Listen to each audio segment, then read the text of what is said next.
In Chapter 2, Section 2b, we're going to study a little bit more about functions, and we're going to start talking about domain. We're really going to focus on domain. Now, you learned about domain back in Algebra 1. You were told, and we taught you, that the domain really represents all the x values of a function. In other words, all the x values that are possible. Every x you can use in that function. We're going to teach you to identify the domain from ordered pairs. We're going to teach you how to identify the domain from equations, and we're going to teach you, or expressions rather, and we're going to teach you how to identify the domain from a graph. Now, this is a little bit confusing, so just we're going to learn about this today, okay? We're going to basically say that the domain of a function from an equation standpoint, okay, when you're looking at an equation, you're going to assume that the domain of the function is all real numbers, because most of the time it is. There are very few exceptions to when the domain is all real numbers. Now, what that means is that the domain can be anything. The x that you're going to use, or that's going to be represented in the graph, or the x that any x values you can use in your function, are going to be all real numbers. And in interval notation, we represent that as negative infinity to positive infinity. And that makes sense because that's all real numbers. Now, the except part is the times when it's not all real numbers.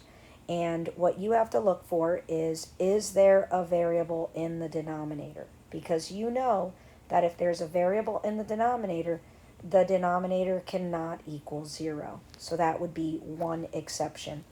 The second exception is if there is a variable under a square root bar.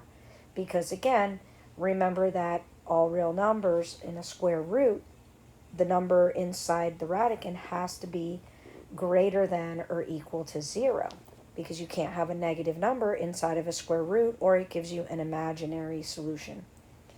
And the third exception to all real numbers being the domain is when, again, there's a variable under the square root, but the square root is actually located in the denominator. When that happens, basically the value under the root has to be greater than 0, but it can't be equal to 0. And again, we're going to go into this discussion as we get to those kinds of problems.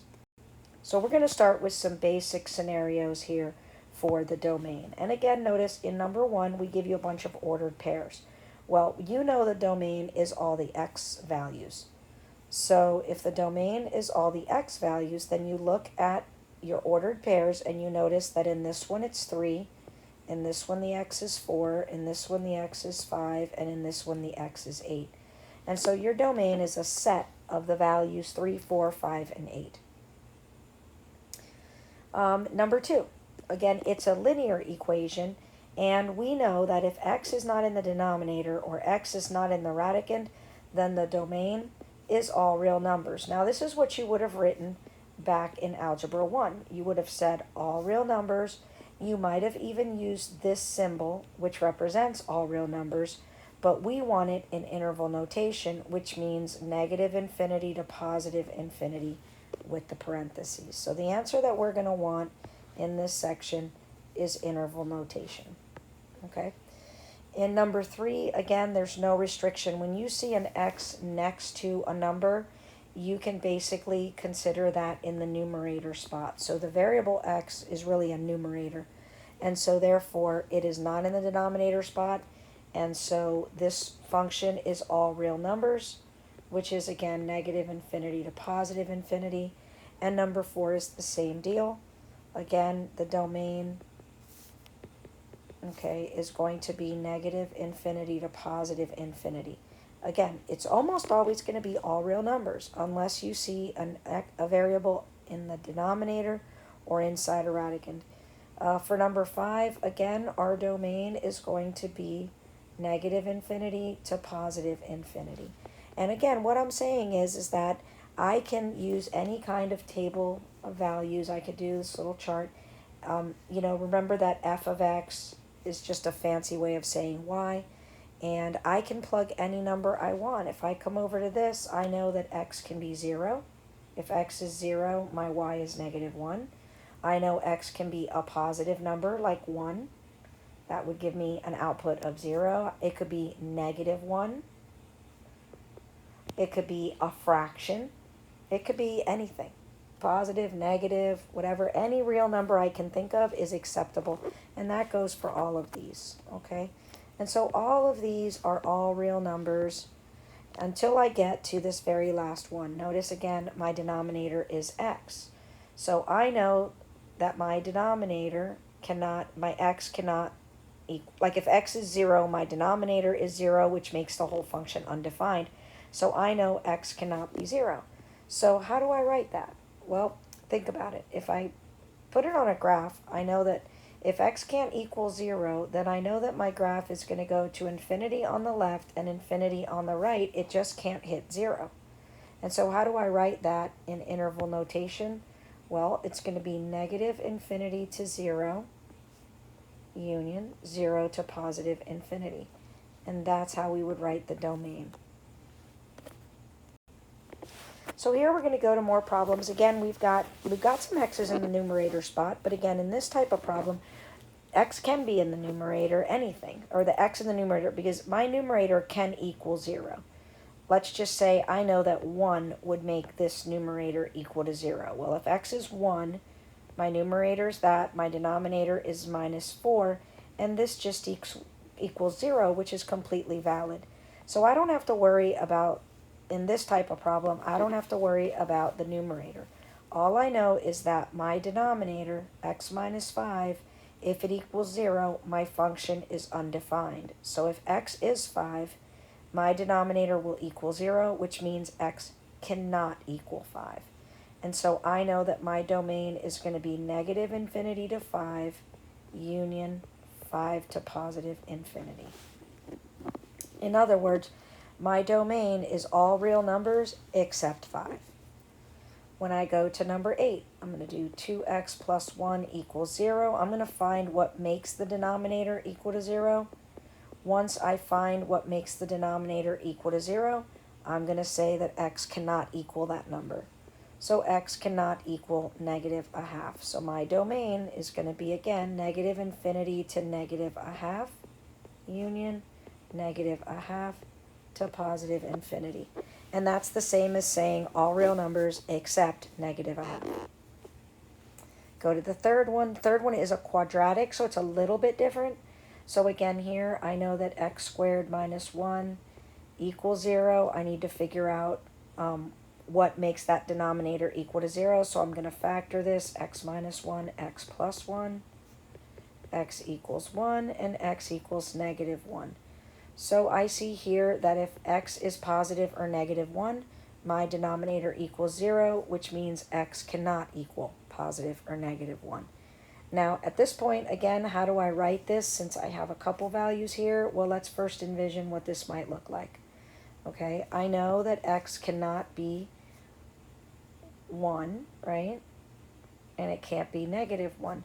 It could be everything to the left, everything to the right, and everything in between.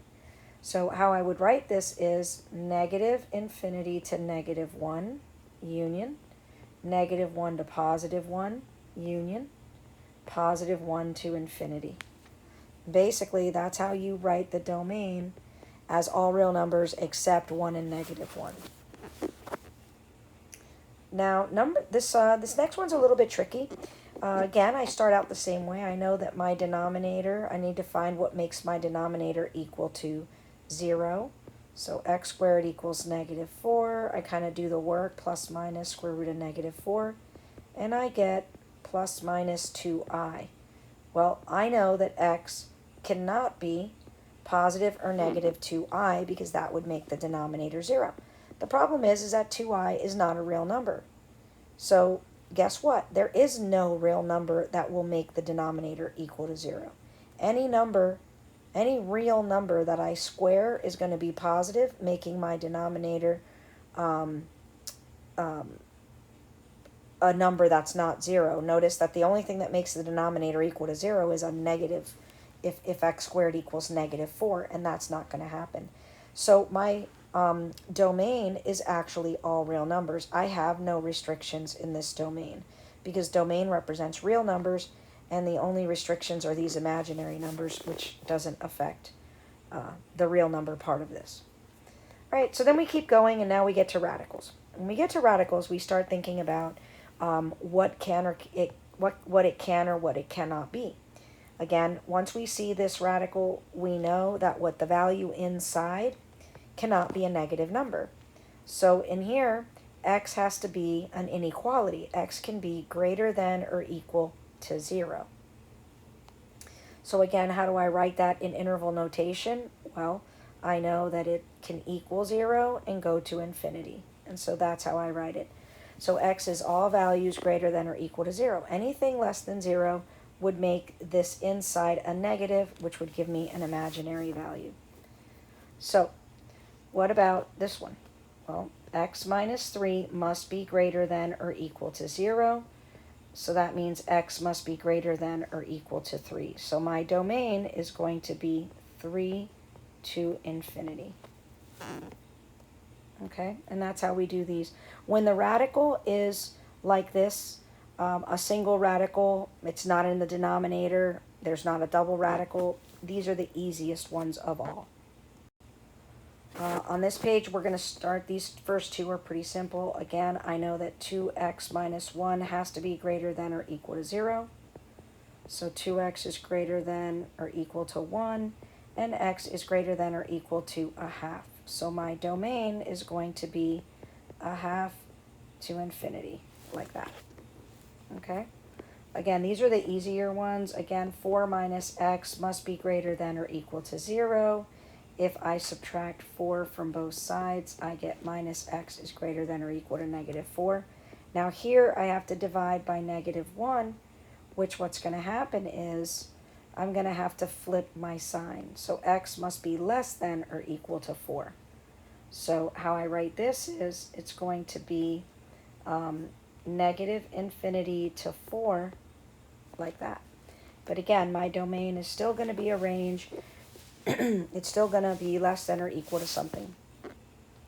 Now, the tricky stuff comes here, where this is 15 through the end are all kind of tricky. Notice again that I have a radical, which I know the number inside the radical has to be greater than or equal to 0. However, notice that that radical is in the denominator.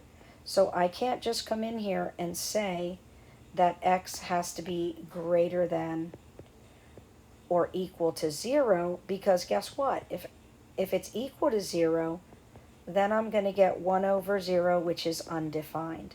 And so what happens is when the radical is in the denominator, I can't say that it is greater than or equal to 0. What I actually have to do is I have to set x as greater than 0. Okay, it can't equal 0. So again, my domain in this instance, if x has to be greater than 0, is 0 to infinity, like that. But instead of a bracket, it's a parentheses. So again here, this 2x minus 1, notice up here, this was radical 2x minus 1, and I got this domain. It could be greater than or equal to a half. But since that same radical is now in the denominator, when I set it up, I have to set it up as greater than 0, not greater than or equal to. So it's going to be 1, and it's going to be x is greater than a half. So my domain here is going to start at a half and go to infinity. But it's not going to have the bracket because it's not equal to the half. These last ones, these get kind of, awfully tricky. So what happens here is that I have a numerator and a denominator. And while back when I had like x over x plus 2, the only thing I had to worry about was the restriction that this denominator might bring me. I knew that x could not equal negative 2. My numerator x could be anything, so there was no restriction to that numerator x. However, in this case, I do have a restriction because this numerator radical, the inside part, the x value, cannot make this thing equal to 0. So I actually have a domain for my numerator. My numerator, x minus 1, can be greater than or equal to 0. And so x is greater than or equal to 1. So this is my domain, sort of, for my numerator. My denominator also has a domain. Again, it's going to be x plus 2, and this time it has to be greater than 0, not equal to 0 because it's at the bottom. So x must be greater than negative 2. And so I have a domain for my denominator. So what is the domain for the whole function? Well, I have to graph them both out and see if this makes sense to you. I'm going to graph it. My numerator, I see that I have 1 here, and I know that my domain is going to include 1, and it's going to be all numbers greater than 1. So that's my domain of my numerator. Okay? Now my denominator is going to be negative 2. The domain of my denominator is going to be an open circle at negative 2, and it's greater than negative 2, so it's going to go this way. And this is the domain of my denominator. Well, wherever there's an overlap, that's the domain of the function, okay?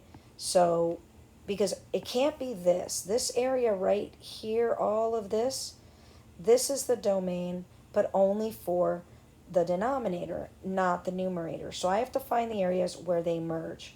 And if you notice, along here at 1, that's where they start to duplicate. So I know that the domain of my function is going to be start at 1 and go to positive infinity, because that's where they overlapped. Notice here's 1, and then it's everything to the right of 1. And so that's my domain, 1 to infinity. I can't worry about this over here because it didn't apply to my numerator and my denominator. So let's try 18. It's kind of the same thing. When I go to 18, again, my numerator, I know that 2x minus 1 has to be greater than or equal to 0. 2x is greater than or equal to 1, and x is greater than or equal to a half. Okay. And then my denominator starts out, x plus 3 has to be greater than 0. Not equal to, but greater than. So x is greater than negative 3. So again, let's come over here to my graph. Let's kind of visualize this. And let's go to negative 3, and let's go to a half. Let's start with this one. X is greater than or equal to a half, so solid circle and shade to the right. And then the negative 3 is an open circle, and then up and to the right. And so I know that at a half, going this way, they start to overlap. So I know that my domain of my function is going to be a half to infinity. That's my domain. And then we get to number 19, which is the trickiest one of all. It starts out looking very similar to the other ones. We start out and we say, okay, my numerator, x minus 1, has to be greater than or equal to 0, so x is greater than or equal to 1. Got it. My denominator gets a little tricky, because notice that I have a quadratic here. X squared minus 81 is greater than 0. So I know that when I have this situation, I have to set the quadratic equal to 0. You just had this on your last test. Actually, I don't need those parentheses. So x squared minus 81 equals 0. X plus 9, x minus 9 equals 0. X is negative 9 and positive 9. So x is plus minus 9. So now what I have to do, remember, is for my denominator, I know, again, x is plus minus 9. That's what's going to make it equal to 0. So I know it can't equal that, right? But I'm going to kind of graph that. Now remember, because this was a quadratic, I actually have to do 9, or negative 9 and 9. And I have to think of these, remember, as sectors. And I have to figure out which is the area that I would shade here. So I have to go back to like what I did on the old test. I'm going to plug in a 0, which is in this center section. So I'll go here to this part of it, and I will plug in a 0. And I get negative 81 is greater than 0. And I know that that's false, right? So this is a no, this is a yes, and this is a yes. So the denominator, the domain for my denominator would be an open circle and to the left, and an open circle and up and to the right, okay? Now, I still have to find the denominator, or the domain of my numerator, which was, here's 1, right? And it's x is greater than or equal to 1. So solid circle at 1, up and over to the right. And so now I have to find where they overlap. Notice there is no overlap there. And I notice that they start to overlap here at 9. But 9 is an open circle for red. So it can't include 9 because 9 is not the domain for red. It's part of the domain for blue, but it's not the part for the red one. And so my overall domain for this function is going to be 9 to infinity, like that. So it's going to start here, and it's going to go to infinity, and that includes both of these. Okay, and so I know it's a little bit weird. That one's very tricky. These are the harder ones. Okay, and that's the end of this video.